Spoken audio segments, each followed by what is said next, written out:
Ndabasuje mbifuriza amahoro y'Imana mwebwe mwese mukomeje gukurikira gahunda za Irere TV. Ndabifuriza no kuzagira ukwezi gushya guhire kwa gatandatu, kuzababera ukwezi kumugisha, kuzabe ukwezi ko kubona Imana ndetse n'ibitangaza bituruka ahera ho mu ijuru. Nkuko twabagejejeho gahunda nshya ko saa 3 z'umugoroba buri munsi tuzajya tubagezaho amakuru y'iyobokamana yiriwe avugwa. Kuri uyu munsi nanone tubahaye ikaze, ngende Christian Abayisenga. Aya makuru tuyahere ku mukozi w'Imana mpuzamahanga Apotre Dr Paul Gitwaza uyoboye itorero rya Zion Temple Celebration Center ku isi hose. Kuri uyu munsi yakoresheje amagambo yishimiwe na benshi ndetse bagira nicyo bagenda bayavugaho. Akaba ari amagambo yakoresheje yifuriza abamukurikira ku mbuga nkoranyambaga ndetse n'abakristo ba Zion Temple bose n'inshuti zabo kuzagira ukwezi kwiza. Mu magambo ye unyuze kuri Instagram account yiwe,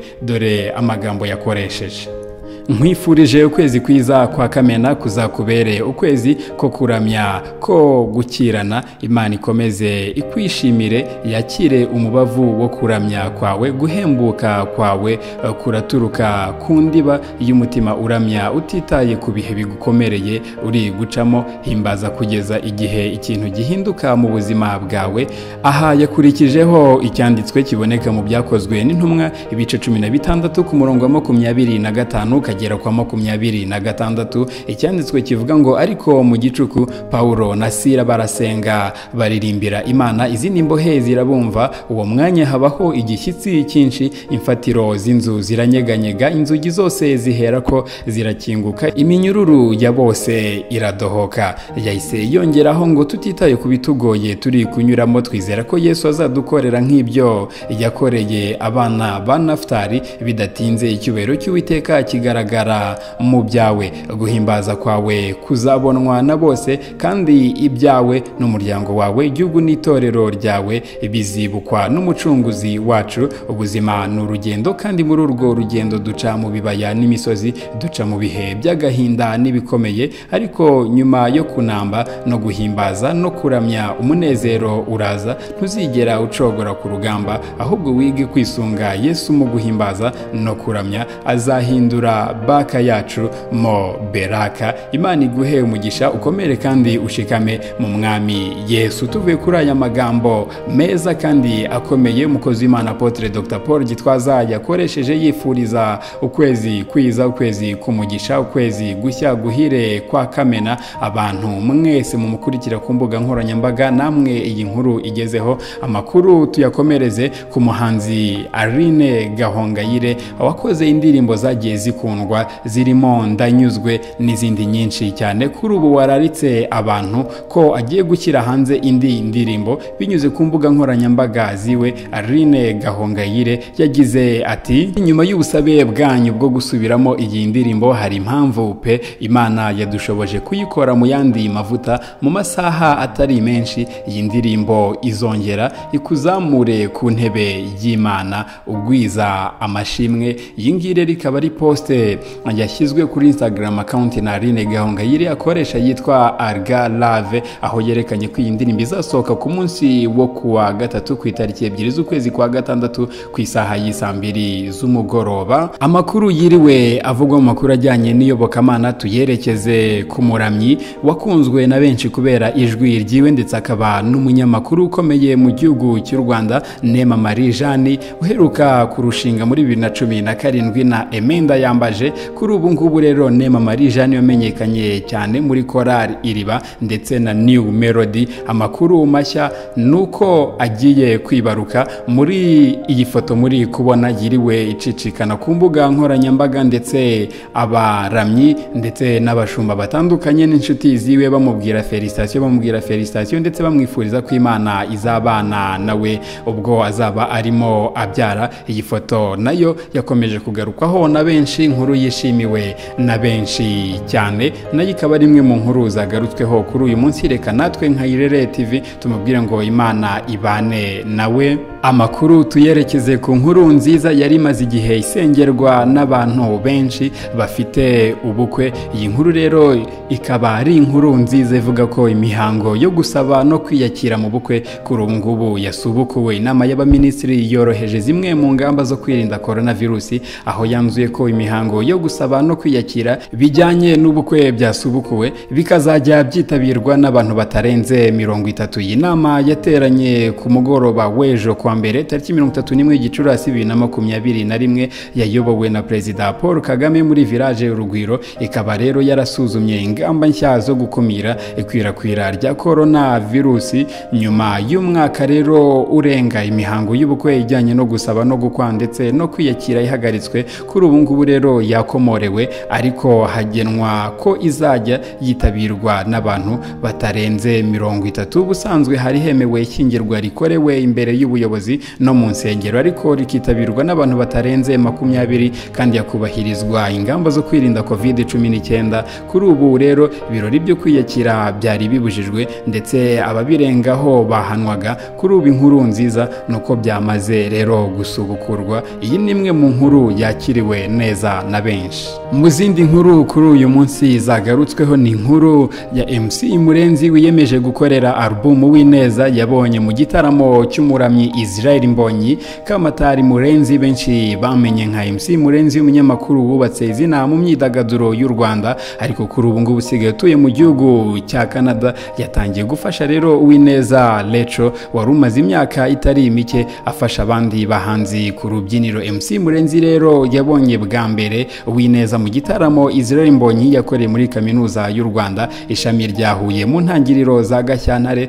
2020. Nyuma yo kunyurwa n'impano ye yahise yatangira urugendo rwo gushakisha uko yamubona bagakorana. Bamaze kubona na MC Murenzi yemereye Uwineza kumukorera album y'indirimbo zikoze mu buryo bw'amajwi n'amashusho. Aganira n'itangazamakuru, MC Murenzi yavuze ko rero ngo benshi bamuza afasha abandi bahanzi ku rubyiniro asubiramo indirimbo z'abandi. Mu gutangira rero ngo bifuje ko yazabanza gusubiramo nke ubundi bakabona gutangira gukora album ye. Uwineza Lecho we yavuze ko yishimiye gukorana na MC Murenzi, ati n'iby'agaciro cyane, Murenzi ari kumfasha mu muziki kandi biri kunyagura, ndashima Imana kubwe. Uwineza azwi mu gufasha ku rubyiniro abandi bakomeye mu muziki wo kuramya no guhimbaza Imana barimo Israel Mbonyi ndetse na Serge Yamuremye na Aime Uwimana n'abandi baramyi bakomeye. Amakuru y'iyobokamana yiriwe avugwa mu Rwanda no hanze y'u Rwanda tuyahere kuri iyi nkuru y'akababaro,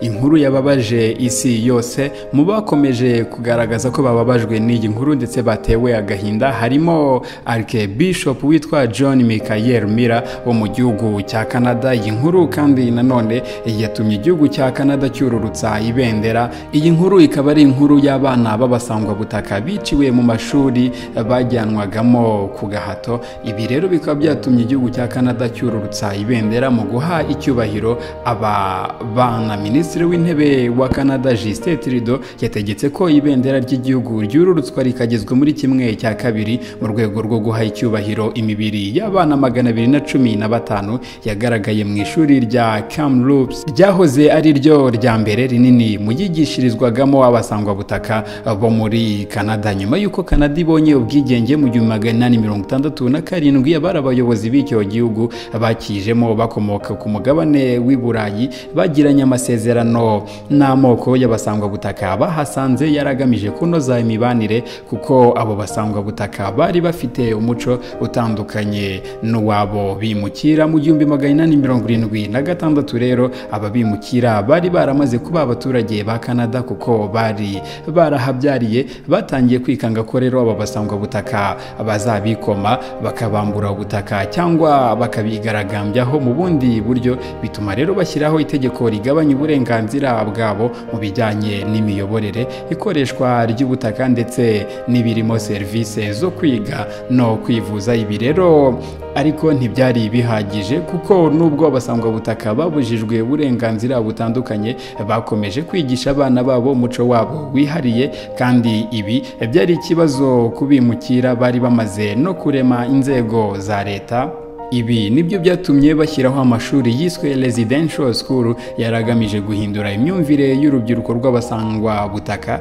binyuze mu kubahatira kwiga muri ayo mashuri aho batari bemerewe kuvuga indimi zabo ndetse no gukora imigenzo y'umuco wabo. Aya mashuri kandi yaragamije kurandura umuco w'abasangwa butaka bityo ntibakomeze kwibona nk'abantu bihariye. Buri mwana wese ukomoka mu muryango w'abasangwa butaka yagombaga kunyura muri aya mashuri, aho rero bahuriraga n'ubuzima butoroshye burimo uburwayi butewe no kurya indyo ituzuye ndetse n'ihohoterwa ribabaza umubiri n'irishingiye ku gitsina. Muri rusange rero hubatswe amashuri arenga 150 yanyuzemo abana barenga 150 barimo 80 barokotse ubwo bugizi bwa nabi, bakaba bakiriho kugeza ubu. Nibura hejuru ya 90% by'abana banyuze muri aya mashuri bahuye n'ikibazo cy'ihohoterwa mu buryo bw'ibabaza mubiri, irishingiye ku bitekerezo ndetse n'irishingiye ku gitsina. Ibi byatumaga benshi rero biyahura, abandi bakicwa n'ubukonje bari kugerageza gutoroka. Muri 2015 komisiyo y'ukuri n'ubwiyunge muri Canada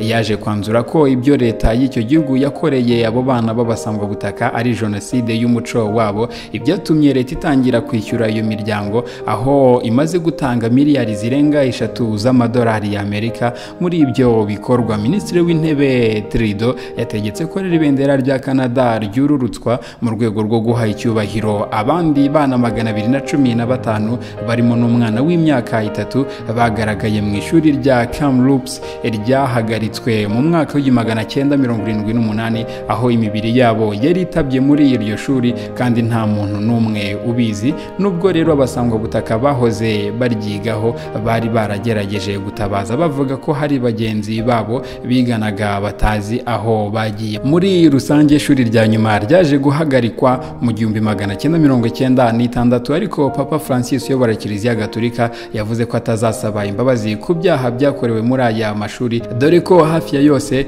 yayoborwaga n'abihaye Imana mu ntangiriro zayo. Nahangaha dusoreje amakuru yiriwe avugwa mu makuru ajyanye n'iyobokamana mu Rwanda no hanze y'u Rwanda. Mukomeze gukurikira gahunda Irere TV ibagezaho, harimo amakuru abageraho buri saa 3 z'umugoroba yiriwe avugwa mu Rwanda no hanze y'u Rwanda, amakuru ajyanye n'iyobokamana. Nari Christian Bayisenga, mugira ibihe byiza. Shalom.